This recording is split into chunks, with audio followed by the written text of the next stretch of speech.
We are moving right along as we build our solid foundation of English skills. We've focused on vocabulary, on idioms and phrases, and now we're going to talk about grammar. Now, grammar is another one of those things that you don't want to have to think about when you're writing something, when you're speaking, when you're reading something and you're trying to understand what it's about, when you're listening to something and you're trying to catch the important information, right? It has to be deeper. It has to be, we could say, ingrained. Well, how do you do that? How do you make it part of your language foundation? The amazing thing about the human brain is that it's really good at figuring out grammar. A little baby growing up in a language environment doesn't have to know what something is called. It's the past perfect tense, right? In order to use it. And neither do you. Now, of course, it can be useful to know the specific names of, for example, the tenses if you want to focus on those, right, as you practice. But that's not a necessary part of really learning the grammar. So how do you do it? Well, it's really repetition and practice, repetition and practice. And then your brain will just figure it out. So if you see a lot of examples, right, of the different tenses, that's just one example, and you practice similar examples, eventually, it will just become like muscle memory, a habit that you don't have to think about when you're doing it, when you're using it. And that's the beautiful thing, right? So don't stress out about what is the subjunctive mood, all of that. Don't stress out about learning all of the names of things. Focus on examples, learning how it works in your own way, right? And then practicing something similar, okay? So let's learn how to do that. How can we do that? Well, sometimes I just have a sentence. When I see the sentence and I think, this is interesting, I don't know what's going on here, okay? So you're reading a book, you're reading an article, you're practicing. Here's a sentence, and it's just something is going on with it, and I want to understand what it is, okay? I don't know what any of it's called, but I want to understand. So this may be the best way to practice. Help me understand the grammar and sentence structure of the sentence I provide. Use simple language to explain. Use separate sections with bold headings. That's a formatting point. Include the following. And now you make a list of the things that you want. A simplified version of the sentence using the same structure. So maybe the words are complicated, and that makes it harder to understand. All right. A breakdown of the sentence structure into clauses and units, or you could just say units there if you want to. If there are pieces, I want to see each piece. A different sentence with the same grammatical structure, but different meanings. So notice that my requests here are not focused on just labeling the sentence, right? Naming tenses, things like that. It's focused on breaking it down. If I take away all the big words, here's the basic structure. Think of that as a skeleton, right? This is really what's going on here. Now, I want to see each piece. Okay, and for that we might get labels. And then I want to see a different sentence, a completely different sentence using the same structure, and that's what will allow me to then practice. And I could just write my own, which is what I would recommend, or I could request as a follow-up exercises or additional ways to practice. But let's keep it simple. Now the sentence is, as the sun set behind the hills, casting long shadows across the fields, the children, tired from their day of play, slowly made their way home. Now you might think, okay, now this is interesting. So as the sun set behind the hills, and then casting long shadows across the fields. I know enough to know that that is not a sentence. So how are there so many words before I even get to, wait a second, is this the subject of the sentence? What the sentence is about? The children? How can there be so much stuff in front of that? What's going on here? And it would be totally understandable if you thought that to yourself. So let's try to dig into this a little bit. And it's any sentence that you encounter. You see something different that you're not sure about, how a tense is used, whatever. You might change the bullet points a little bit. You might make some adjustments, but it's the same basic process. Okay, so here's our original, and here's the simpler one. As the sun set behind the hills, making the fields dark, the children, tired from playing, slowly walked home. So I can understand a little bit better when I look at the simpler version. And it helps me to get through some of the flowery language, often that you see in some articles, but especially in things like literature. It helps me cut through that a bit. Okay, so I'm getting a better sense for it. There's a simplified version. Now, I want a breakdown of the sentence structure. So, the main clause, and don't worry about clauses, let's just look at the breakdown, right? And try to get a sense for it. The children slowly made their way home. So it's giving me and I like how it's using the word core. That's not official grammar language. It's saying basically, if you wanted to know what the core of this sentence is, here it is. The children slowly made their way home. And if you think about that, that's right, because that is a sentence by itself. Now, this is what's called an independent clause. If this were by itself, we would call it an independent clause because it can stand by itself as a sentence. And a dependent clause, don't get stuck with the words, a dependent clause can't stand by itself as a sentence, but this can. Okay, so that's the core. Interesting. All right. Now, the description of the children, tired from their day of play, sort of describing how the children feel. And then we have a dependent clause group. Okay, an interesting way to say it. Let's not worry too much about the labels, right? But as the sun set behind the hills. Okay, so this piece here, and I could ask a follow-up question to understand it better, is called an adverbial clause of time. Okay, blah, blah, blah. I'm not too worried about that. But this is part of a group. Okay, I'm still just exploring here. Participle phrase modifying the initial clause. Do you need to learn that? No. No, you don't. No, you do not. Casting long shadows across the field. Okay. So now I'm seeing just the pieces here. It's giving me parts, pieces and parts. All right? Basically, these are the chunks you want to look at. Got it. Now, a structure analysis. The sentence starts with an adverbial clause. As the sun set behind the hills. Again, I don't care what an adverbial clause is. Don't worry about it. It's just saying, well, this is what it's called. Okay. But it starts with that. That sets the time of the actions described in the main clause. Okay, so the main clause was this one. The children slowly made their way home. Okay, so the first piece is that I'm getting something about time that's helping describe what's going to happen with the children. Then I have a participle phrase, casting long shadows across the field, and this provides additional description linked to the setting of the sun.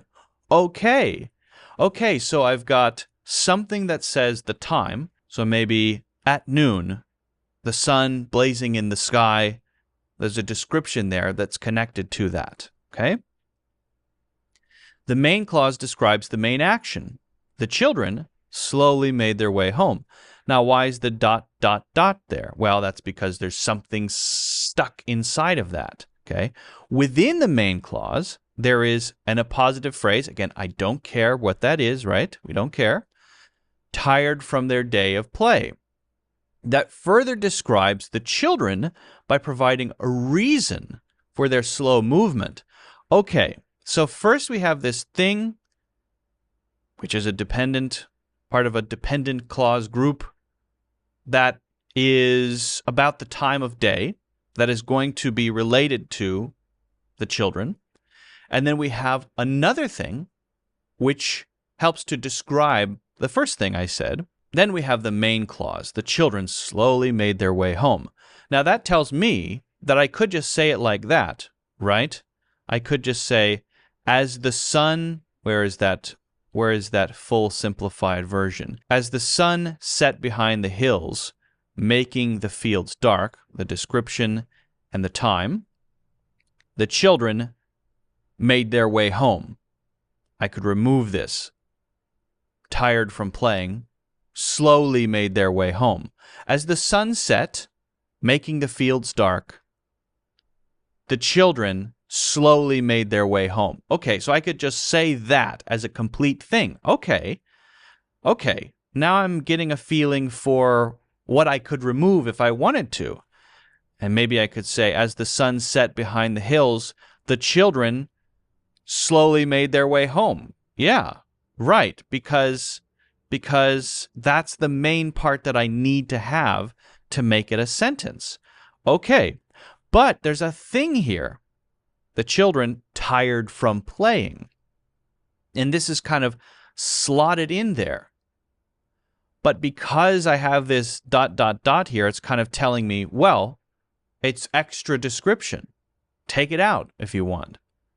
Right? Because this is the core of this whole thing. This is the core. This is the part that you need in order to be grammatically correct. Right? You have to have that core there.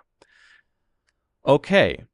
So within the main clause, there is this tired from their day of play that further describes the children by providing a reason for their slow movement. So why are they moving slowly? Because they're tired from their day of play, and that's just being put in there right after children, basically to give me more details. That's going to make it a bit more vivid maybe when I read it. All right. So now what I want to see is a similar sentence, but with a completely different meaning, right? So that I can see how this grammar can be used in another place, which is then going to allow me to practice.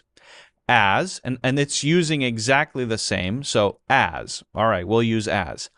As, and then some event, description of the effect of this event, the, and then the subject, and then a description of the subject, and then the main action. That helps too. I like this way of breaking it down as well. So the new sentence is, as the storm cleared from the sky, leaving a fresh scent in the air, the farmer, relieved by the rain, quickly began to plow the field. All right, so I can see clearly now, I understand what the pieces are. I can now see how it all works. Before it was a mystery. Before I felt like there's a bunch of commas here and a bunch of things I don't fully understand, right? But now I have a pretty good idea about how the parts fit together. And once I see the new sentence, it kind of clicks for me, okay? So this new sentence follows the same grammatical structure. Okay, now it does a little bit of a breakdown there, but I want to try this myself.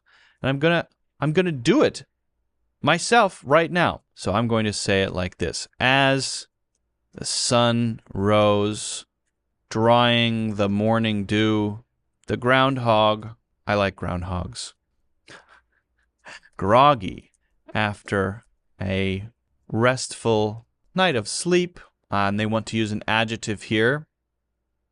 Let's see. Casually made a cup of coffee. Yes, that's right. My groundhogs drink coffee. He's got a little hole. He's a groundhog. He's got a hole in there, but it's really comfortable. Picture a little sofa. He's got a little TV. His family's down there. They've got a coffee maker. That's the life, you know, the life of a groundhog. Sounds great. As the sun rose, drying the morning dew. And I could add more descriptive words there, right? As the, let's say, brilliant sun rose, drying the glistening morning dew. The groundhog, groggy after a restful night of sleep, casually made a cup of coffee. I've got the same structure there, and I'm pretty happy with it. I didn't even add any instructions, but let's see. Let's analyze this. Okay, I didn't ask, but okay. So the simplified version, drying the morning dew. Okay, oh, it's giving me the whole thing. Actually, I should have given some instructions here. So let's just do a take back here, because I accidentally clicked send. I didn't mean to do that. And I'm going to say, check my example and give me any feedback on how well I have used the structure we are working on. All right, so that's what I want this time. If you don't ask, you do not get. Your sentence uses the structure we discussed effectively. Here's a breakdown of how well it aligns with the structure and some feedback. Okay, as the sun rose, you've correctly used this to set the timing of the action. Participle phrase, drying the morning dew. This phrase adeptly adds more detail about what's happening as the sun rises, similar to how casting long shadows across the fields was used in the original example. The groundhog, comma, groggy after a restful night of sleep, casually made a cup of coffee. This follows the main action format and includes the subject, the groundhog, the appositive phrase, groggy after a restful night of sleep. This describes the state of the groundhog, effectively mirroring the descriptive element in the original sentence. Okay, so I did groggy after a restful night of sleep, and the original was tired from their day of play. So yes, basically the same idea. Main verb phrase, casually made a cup of coffee, completes the action of the subject, similar to slowly made their way home. Your sentence introduces a whimsical, anthropomorphic element, a groundhog making coffee, which is creative and fun. As long as the whimsical tone fits the context of your writing, this is a charming use of the structure. So it's saying basically, if you're okay with the idea of groundhogs making coffee, that this is fine, which I am okay with. In fact, I'm more than okay. I love it. Clarity and imagery, the sentence paints a clear picture and uses the structure to enhance the imagery of the scene. Overall, you've successfully used the discussed grammatical structure. So I hope you can see how powerful this is. What we're doing is condensing what happens when you learn your first language. As a child, you're immersed in a language and you hear tons and tons of examples, and your brain kind of starts putting it together. This word is usually next to this word, right? And eventually it figures out, with pattern recognition, it figures out the basic grammatical structures that are part of your native language. It's amazing. Now, there's still grammar in school for more advanced things, learning to be a good writer, things like syntax, right? But the basics you get for free as a child through immersion and your brain figuring it out, and then you trying to imitate, right? Trying to imitate the things that you hear. What we're doing is we're taking that concept and we're condensing it, because I don't have enough time to just let it soak in, right? I want to condense it when I'm practicing, as I'm working on my English skills and building my foundation. I want a clear and simple way to do this. Now, you could make some adjustments, do some variations. You might say, don't give me any of the names of each grammatical piece or each piece of grammar. Maybe you don't want to know. I think that's okay, by the way. I think it's also okay to have it just so that you know what things are called, right? It can be useful to know all right, this is called the past participle, and this is an adverb, and that's a noun phrase. I think it can be useful still, just to know. But that's not essential to learning the grammar by habit. It's not essential. You can do it without that. The key thing is that you get the example, you break it down, you understand the parts, how it works, what's going on with tense, whatever. You get what you want out of it, right? Basically, until you understand. Ask follow-up questions if you need to. You then look at a simpler version and a completely different version using the same grammar to really get your head around it, get your mind around it, and then you do one yourself. You do another, you do another. And I strongly encourage you here to make it very interactive. If something is not clear, you ask a question. If you want 5 more examples, ask for that. If you want more of a breakdown, ask for that. If you want to check a bunch of sentences together that you've done, ask for that. If you want to create a quiz, ask for that. You know how to do that stuff by now. But just remember, you can make it very interactive. Okay? Okay. So this is one great way to improve your grammar in a way that I think is interesting, not boring. I think it's very interesting. Try it out. Let me know how it goes. Next, we're going to look at another way to work on grammar. So I'll see you in the next lesson.